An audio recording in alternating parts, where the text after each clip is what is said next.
Selon plusieurs observateurs, un ralentissement économique et peut-être même une récession sont à notre porte en ce début de nouvelle année et l'Est du Québec n'y échappera pas. Marc Hébert a conversé avec Hélène Guilbeault, directrice générale de l'ACEF de la péninsule, sur le sujet. Hélène Guilbeault pour l'Association coopérative d'économie familiale de la péninsule gaspésienne.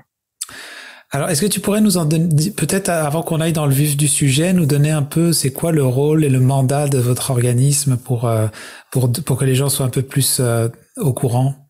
Ben oui, bien sûr. En fait, l'ACEF de la péninsule se trouve à travailler pour sa mission première en défense des intérêts du consommateur, défense des droits du consommateur. Donc, tout ce qui peut être problème au niveau de l'achat de biens, de services ou autres, on se trouve à aider à ce niveau-là. Mais on fait aussi un gros volet au niveau de l'éducation financière, consultation budgétaire et de l'aide, dans le fond, là, à gérer ses finances personnelles. Et c'est justement pourquoi on se parle en lien avec l'économie, le budget, les finances.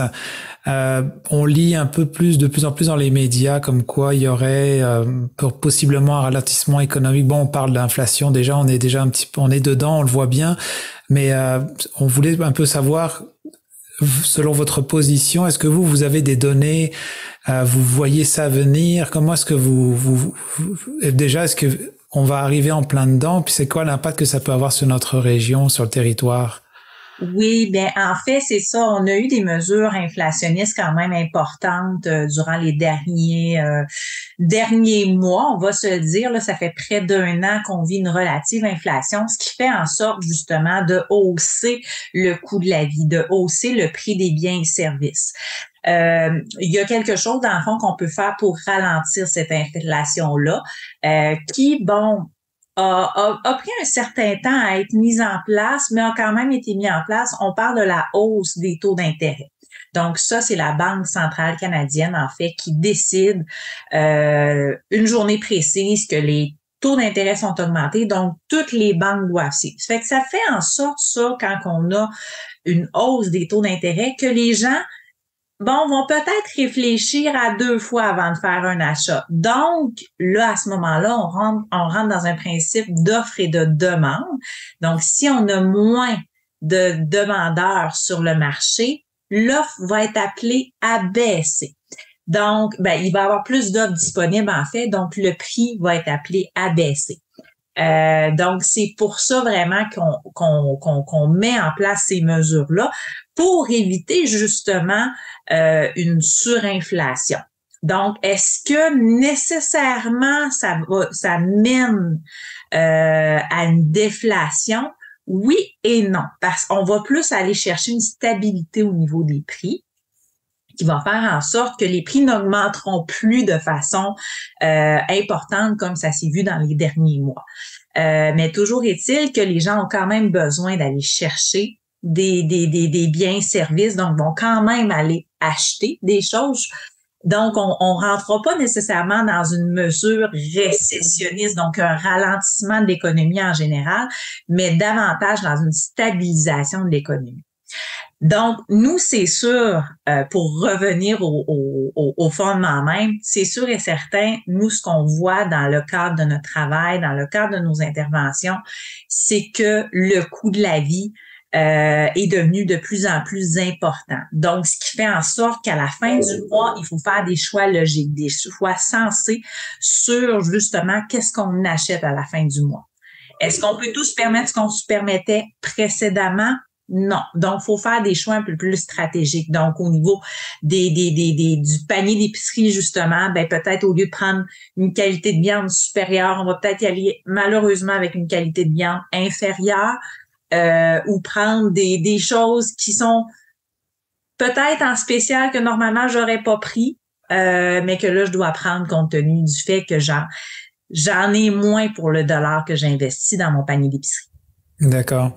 Est-ce que cette déflation vient aussi, je sais que des fois, au niveau de l'économie, il y a un peu ce qu'on appelle le bouche à oreille. On entend parler qu'il y a quelque chose qui s'en vient. Alors les gens font de la rétention, mais en même temps, c'est ça qui commence à créer la possible baisse de consommation. Vous, qu'est-ce que vous recommandez avec l'ACEF par rapport bien sûr au territoire de la péninsule, de la Gaspésie?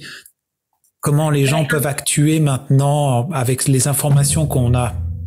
En fait, présentement, on n'est pas à une heure de critique, d'alerte que les gens doivent arrêter de consommer ou quoi que ce soit. On continue de consommer comme qu'on le fait, mais on fait des choix stratégiques, des choix intelligents. Donc, est-ce que c'est nécessaire d'acheter un véhicule neuf qui est en surenchère à l'heure actuelle? Peut-être pas. Est-ce que c'est nécessaire d'acheter un véhicule en surenchère usagé, en surenchère présentement? Peut-être pas non plus. Ça serait peut-être mieux d'économiser pendant ce temps-là et de payer des réparations sur notre vieux véhicule. Donc, vous voyez, donc c'est de faire un choix de consommation intelligent parce qu'on vit des surenchères à l'heure actuelle. Donc, il y a des biens et services qu'on est en mesure de reporter l'acquisition. Je vous ai donné l'exemple de véhicule, ça en est un. Mais il y a d'autres biens et services comme ça qui sont coûteux, peut-être trop coûteux. Je pense aussi à l'immobilier. Donc, on vit présentement dans une espèce de bulle de surprix. Est-ce que les prix vont nécessairement baisser? Peut-être pas, mais notre niveau, nos salaires vont éventuellement s'ajuster.